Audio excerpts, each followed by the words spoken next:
Good morning, everybody. Today we're going to cover part two of Turning Points in Europe. Today we're going to focus on the Allies taking back Europe and liberating it from the West, and the Soviet Allies doing the same from the East, although a little bit different. We'll take a look at that right now. So, if you remember, on Tuesday we had notes on the Battle of Stalingrad, which was the turning point of the war in Europe, because this is the first time that the Germans are going to go from being on the offensive from Europe into the Soviet Union to now, after Stalingrad, the Soviets are going to start pushing back the Germans for the first time during the war. This allowed the Western Allies, the United States, Great Britain, Canada, France, to have the confidence to begin launching offensives from other parts of Europe as well. So in turn, we're going to start to see multiple fronts begin to open up in Europe. In 1943, it was agreed to attack the soft underbelly of Europe, where the Axis had occupied Italy and other parts. So the Allies pretty much jumped from North Africa into Sicily and worked their way up the boot of Europe, or the boot of Italy, I'm sorry, into mainland Europe. But they're stopped at Anzio, right outside Rome, until the rest of the war. They don't work their way back up. A couple other things, Mussolini was captured as well.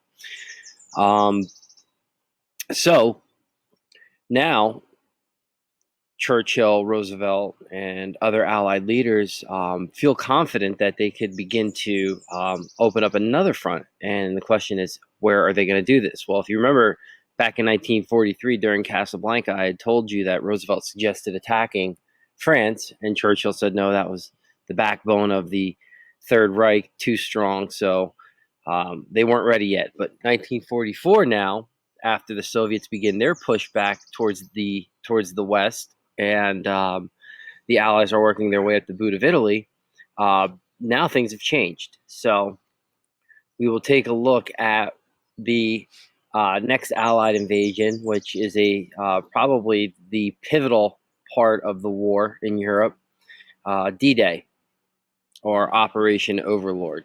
D-Day stands for Demarcation Day. So this was to actually take place June 5th. If you watched your video, it was postponed because of bad weather, and General Eisenhower said we're going to go 24 hours later on June 6th. Again, Eisenhower is the supreme command of Allied forces in Europe. The Allied objectives at Normandy was to retake France, establish a foothold to launch the rest of the invasion from, and begin the defeat of Germany. So the starting point for this invasion would start in Great Britain, and then they would cross the Channel into France. And it is the largest Allied invasion of the war. So we had mentioned that Hitler makes a couple errors during the war. The first being Dunkirk, where he didn't pursue the British and French across the English Channel. The second being at Stalingrad, where he didn't listen to his officers to delay any further invasion in the Soviet Union because of weather. He did not listen to his officers. So that was a fatal error. And now, thirdly, is going to be Hitler's third error. And this had a lot to do with the Allies using trickery against the Germans. So if you could see up here, there's 4 men lifting a tank. We know that's not humanly possible, so that tank must not be real. The Allies did this with tanks, planes, parachuters. They prepared for an invasion at the narrowest point of the Channel, that the Allies would start in a city here called Kent, right outside Dover, and push into Calais in France.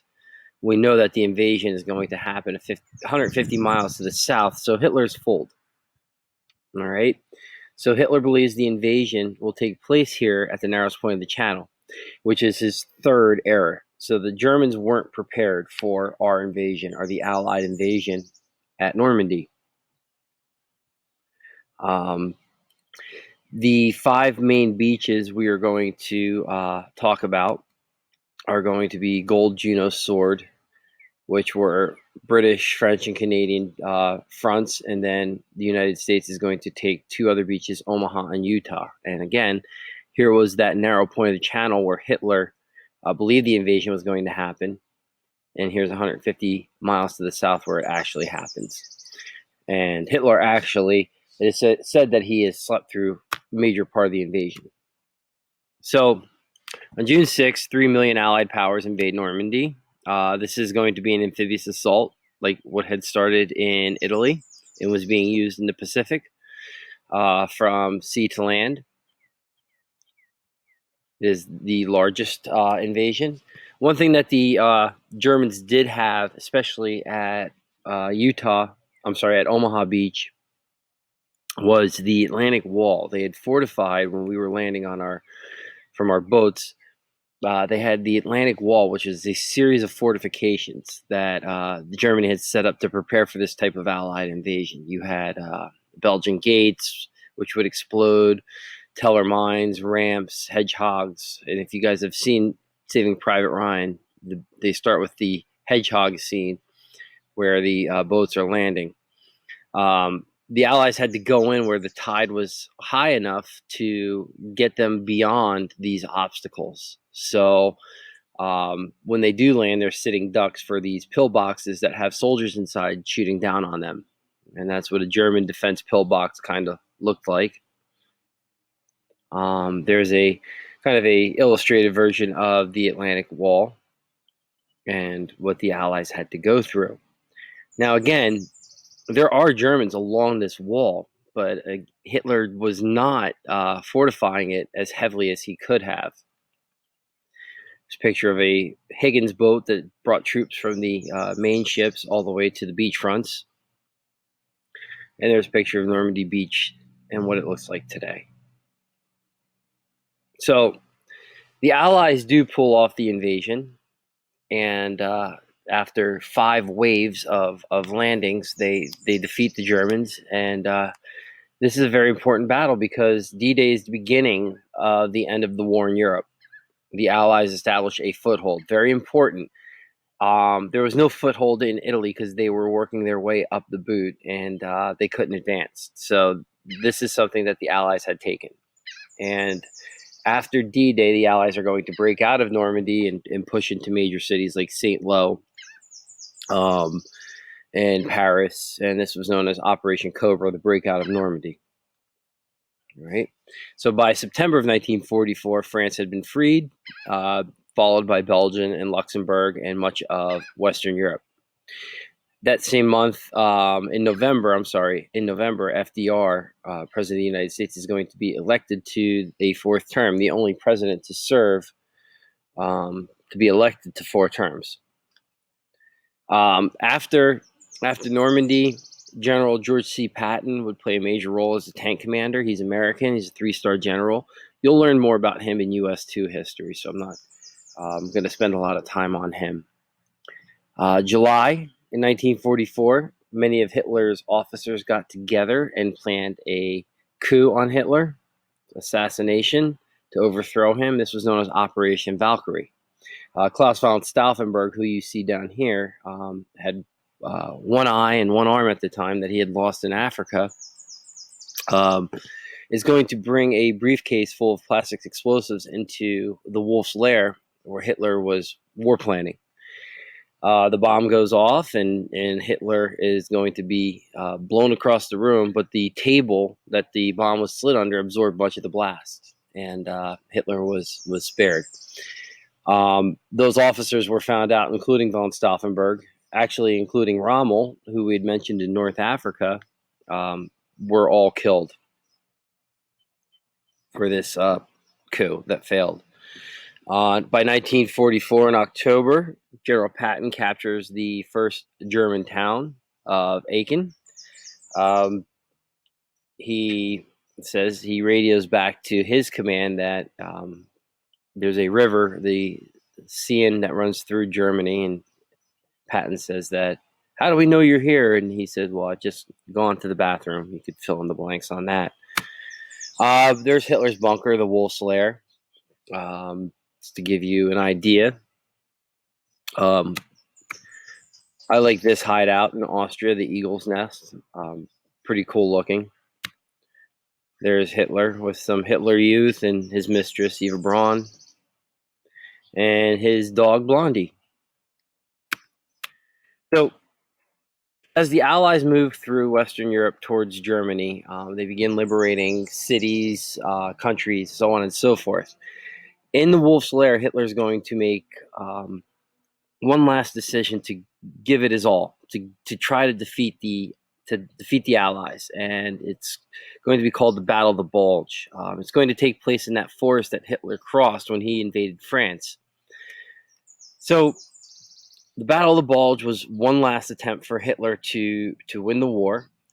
It takes place at the end of October.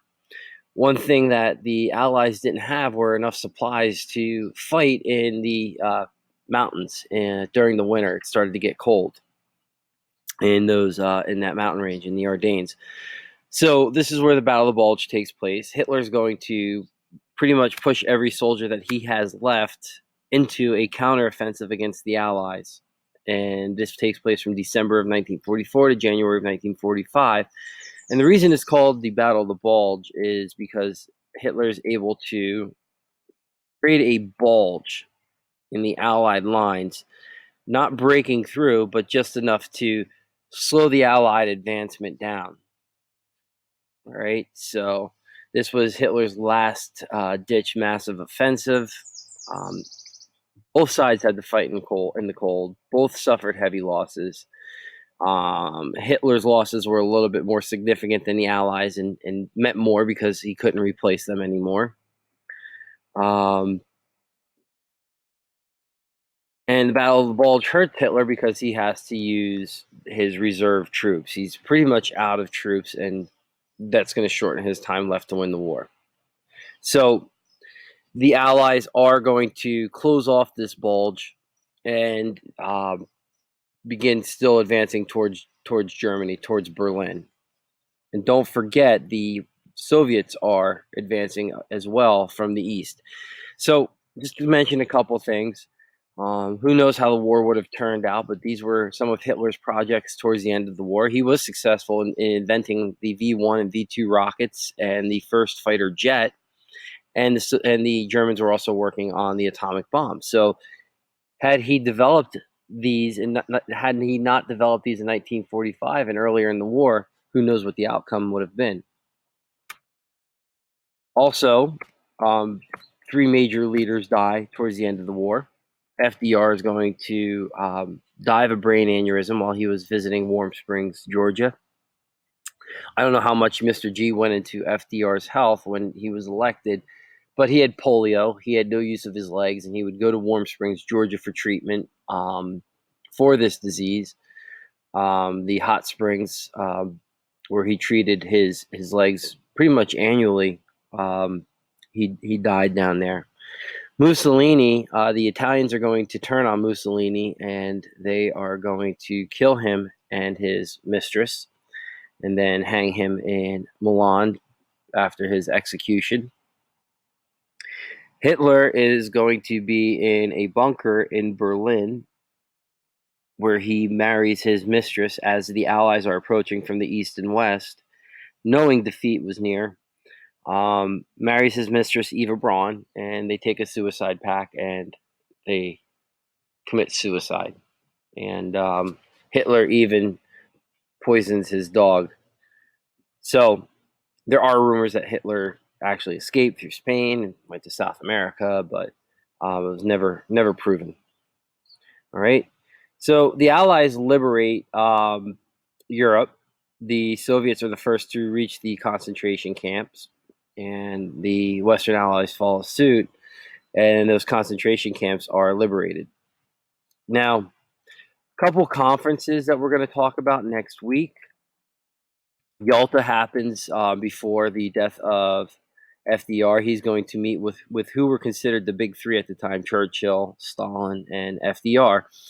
And Stalin was the Soviet Union were not really liberating Europe; they were occupying it and taking it for themselves. So this conference was supposed to kind of establish some rules. Then, of course, FDR dies, and he's replaced by Truman here. Churchill's going to get a vote of no confidence. He'll be replaced by Clement Attlee. And they have another meeting with Stalin where he kind of rescinds his post-war promises. That's Potsdam. And then between those, you had the San Francisco conference where 51 nations are going to meet to sign a declaration for the United Nations in San Francisco. All right. And the official surrender day of the Nazis was May 8th, 1945. And this was VE Day, Victory in Europe.